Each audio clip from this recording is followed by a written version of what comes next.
Hola, ¿qué tal? Qué gusto saludarlos. Esto es Agenda Mundial, el noticiero internacional de Fuerza Informativa Azteca con las noticias internacionales más destacadas al momento. La líder opositora María Corina Machado permanece en Noruega, donde recibió el Premio Nobel de la Paz. Desde allá aseguró que el dictador Nicolás Maduro se irá con o sin negociaciones. El régimen de Maduro se apoya en regímenes totalitarios de otras partes del mundo para atacar y dañar a millones de venezolanos. Rusia, Irán, Cuba, grupos terroristas como Hezbollah, Hamas, los carteles de la droga o la guerrilla colombiana, que están ocupando Venezuela. Esa es la verdadera ocupación. Pero además tenemos reportes en Chile, el Vaticano, México y Estados Unidos. En Honduras el gobierno de izquierda se resiste a dejar el poder y ahora pretende invalidar las elecciones presidenciales acusando de injerencia extranjera. Cabe mencionar que la candidata oficialista Rixi Moncada quedó en un lejano tercer lugar. El sábado iniciarán el recuento de todos los votos. Pero además, en donde ya está todo listo para la segunda vuelta electoral es en Chile. Allá el sistema electoral establece que si ninguno de los candidatos obtiene más del 50% de los votos, se van a una segunda vuelta, con solo los dos primeros lugares, claro. En Santiago de Chile está nuestro colega Nicolás Jaramillo de la Alianza Informativa Latinoamericana para darnos el reporte. Hola, ¿qué tal? Muy buenos días. Así es, ya estamos muy cercanos a la segunda vuelta presidencial en Chile para saber quién es el futuro presidente de Chile. En este caso ya lo sabemos, por un lado está José Antonio Kast, candidato republicano, y por el otro Janet Jara, candidata del oficialismo, que en el día de ayer respectivamente realizaron los cierres de campañas en diferentes puntos de Chile. Janet Jara viajó hasta el norte del país, específicamente hasta Coquimbo, en donde junto a sus seguidores hizo el cierre de campaña. Mientras tanto, José Antonio Kast viajó hasta la zona sur de Chile para también cerrar, en este caso, lo que es su campaña de cara a esta segunda vuelta presidencial. Se espera que hasta el momento hay en este caso, 15.600.000 personas quienes están habilitadas para votar el día domingo, y que todo esto, esta fiesta de la democracia, va a comenzar muy temprano y se esperan que los resultados del candidato ganador ya estén a eso de las 7 de la tarde. Recordemos que las mesas se cierran a las 6, así que solo bastará a lo mejor una hora para saber quién es el próximo presidente de la República. Pero ¿qué es lo que ha pasado durante esta jornada? Precisamente porque el presidente de la República viajó hasta Punta Arenas para, en este caso, el día domingo hacer su respectiva votación en ese lugar, en su región natal, y en este caso el día domingo va a tener que viajar hasta el Palacio de la Moneda para dar un comunicado y llamar precisamente al candidato ganador, algo que va a ser transmitido como ha sido en ocasiones anteriores. Además de eso, un hecho sumamente importante se va a vivir el día lunes, porque el propio Gabriel Boric, en este caso el presidente de la República, citó al candidato ganador aquí al Palacio de la Moneda para tener una reunión de trabajo junto a su comité y también a personas cercanas del candidato. Y después de eso van a tener los candidatos, en este caso el candidato ganador, va a tener la posibilidad de dar su primera vocería en el patio de los Naranjos. Así que vamos a estar atentos qué es lo que ocurre el día domingo para ver quién va a ser el próximo presidente de Chile. En este caso puede ser Janet Jara o también puede ser José Antonio Kast. Así que vamos a estar atentos con respecto a esta fiesta de la democracia que se va a vivir en un par de días más aquí en Chile. Desde el Palacio de la Moneda, Nicolás Jaramillo de Canal 13 para la Alianza Informativa Latinoamericana. Gracias, Nicolás. Y en Estados Unidos una jueza impidió temporalmente que el gobierno vuelva a detener a Kilmer Ábrego García. Ahora, después de que se ordenara su liberación de un centro de detención de inmigrantes, recordemos que Ábrego fue deportado por un error del sistema a El Salvador a principios del año. Gustavo Valdés de CNN con el reporte completo desde Atlanta. Lo que parecía imposible hace unos meses se convirtió en realidad para Kilmer Ábrego García. El salvadoreño fue liberado de un centro de detención de inmigración en Pensilvania la noche del jueves, según anunciaron sus abogados, quienes lo recogieron de este lugar para regresarlo a Maryland.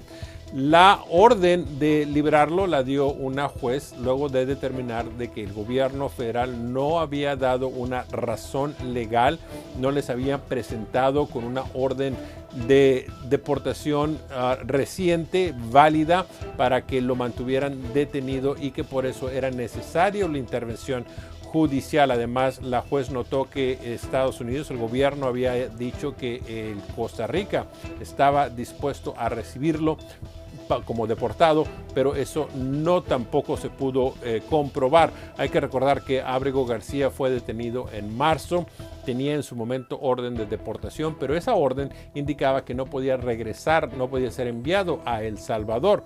Cuando el gobierno de Donald Trump comenzó a enviar a inmigrantes al centro de detención en El Salvador, él fue uno de los que erróneamente fue llevado a esa cárcel.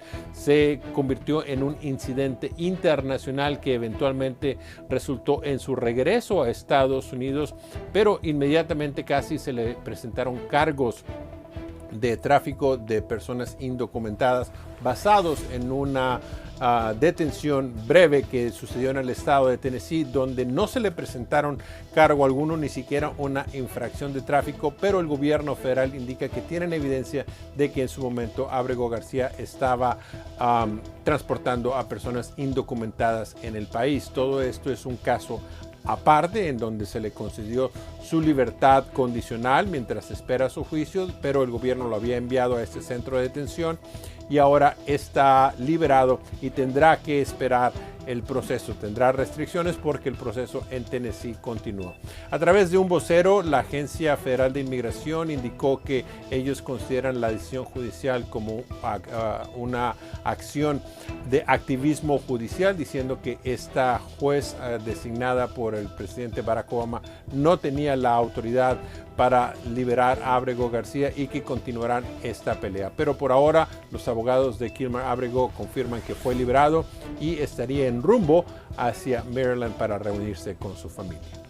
Gustavo, de CNN, Atlanta. Gracias, Gustavo. En Guatemala ya son 4 los muertos por enfrentamientos entre cárteles del narcotráfico en la zona fronteriza con México, zona por la que transitan los presuntos criminales para cometer crímenes y asesinatos. Abraham Mendoza de Azteca, Guatemala, nos informa. Abraham. Así es, compañeros, gracias por el cambio. Un saludo a toda la audiencia de TV Azteca México. Importante información que tenemos que actualizarles desde la ciudad de Guatemala y por supuesto a que inicios de esta semana se dio este enfrentamiento armado en la frontera de México y Guatemala, específicamente en los departamentos de San Marcos y Huehuetenango, donde se ven implicados los narcotraficantes afiliados como rivales del cártel de Sinaloa y el cártel Chiapas Guatemala, en donde pues ya el Instituto Nacional de Ciencias Forenses INACIF acá en Guatemala ha dado a conocer que ya suma a 8 las víctimas mortales de este hecho de violencia en la frontera, donde dieron a conocer que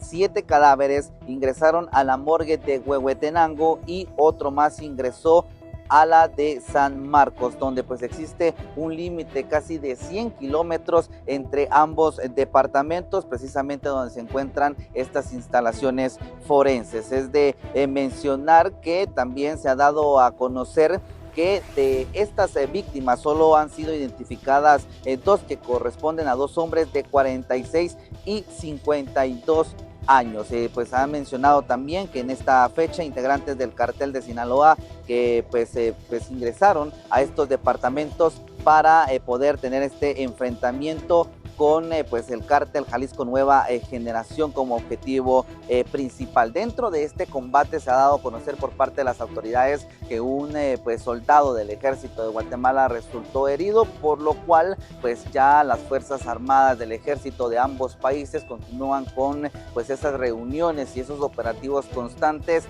para pues prevenir sobre todo este tipo de enfrentamientos del narcotráfico en las costas de fronterizas, tanto de México y también de Guatemala, donde pues continuarán realizando estos operativos en conjunto, las labores necesarias también para salvaguardar pues la integridad de la ciudadanía guatemalteca y mexicana, para que no se vean involucrados en este tipo de hechos, como ya se ha mencionado, que suma a 8 la cantidad de fallecidos dentro de este pues hecho armado que ocurrió a inicios de esta semana. Estas son las actualizaciones que podemos dar de la ciudad de Guatemala. En cámara mi compañero Israel Cifuentes, reporta Abraham Mendoza. Yo retorno con ustedes al set principal. Gracias, Abraham. También tenemos una actualización con respecto a la guerra en Ucrania. Las conversaciones para poner fin a este conflicto bélico exploran opciones desde la desmilitarización de parte del Donbass intercambios territoriales y garantías de seguridad para Ucrania. El análisis es de José Levi de CNN.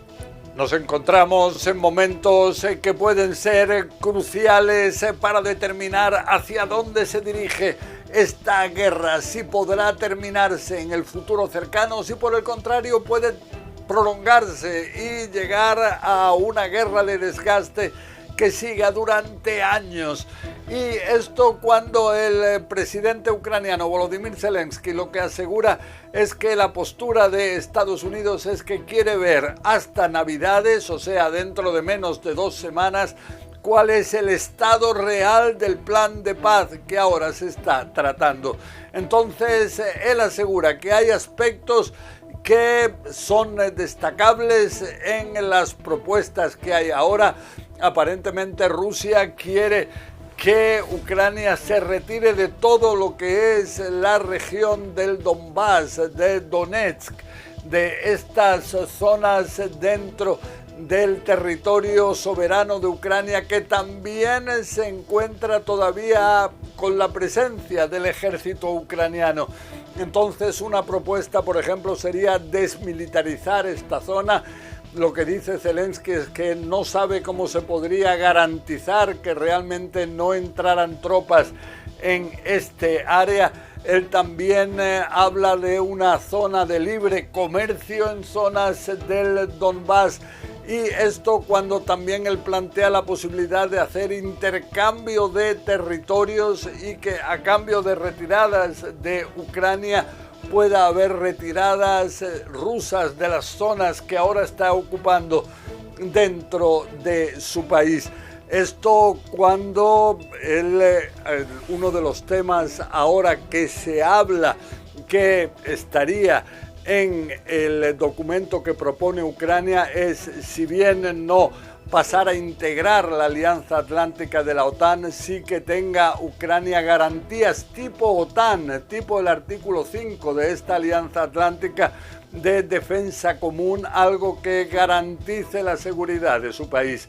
Y eso sí, en la OTAN, Mark Rutte, él asegura que ahora mismo existe el temor de que después de esta guerra el próximo objetivo de Rusia pueda ser dentro de la OTAN. Él incluso afirma que tienen que prepararse también a nivel presupuestario para que puedan quizás regresar guerras como las que vivieron nuestros abuelos, nuestros bisabuelos en el pasado en Europa. José Levi, CNN, Jerusalén. Gracias, José. Hoy es un día muy importante para México, el Día de la Virgen de Guadalupe. Millones de peregrinos acudieron a rendirle honor a la basílica. Se calcula que más de 9 millones de personas visitaron el santuario mariano ubicado en la capital, en la Ciudad de México.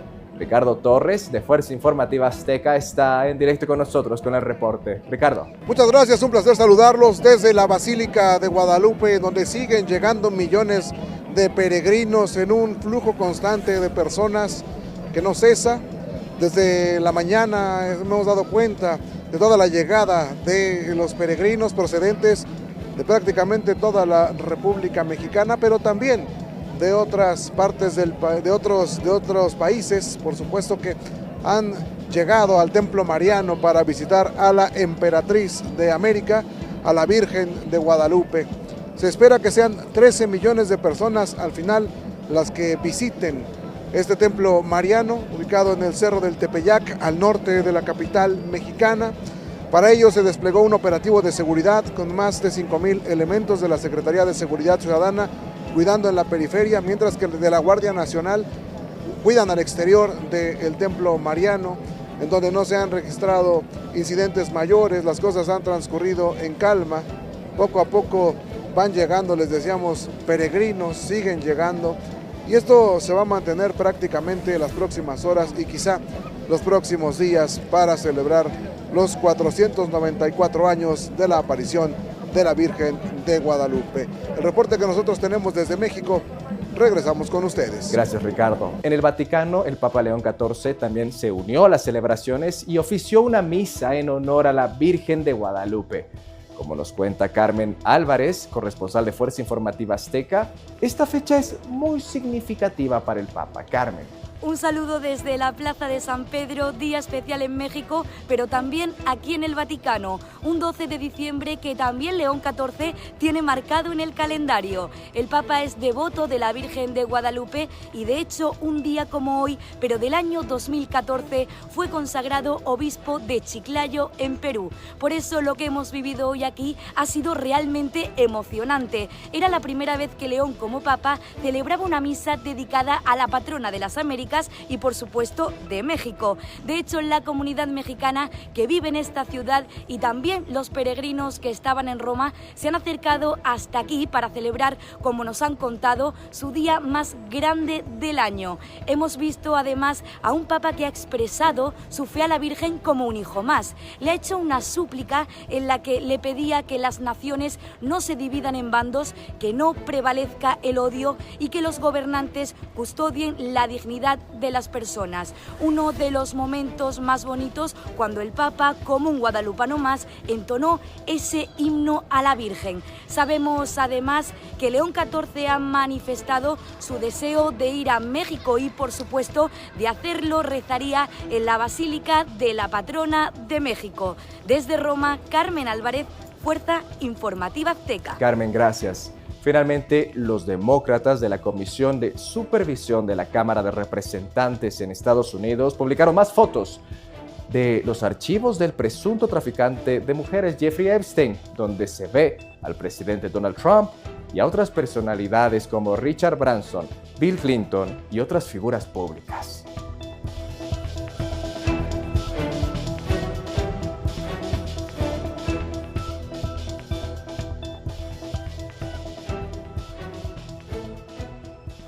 Pero si usted quiere saber más información, visite todas las plataformas de Fuerza Informativa Azteca.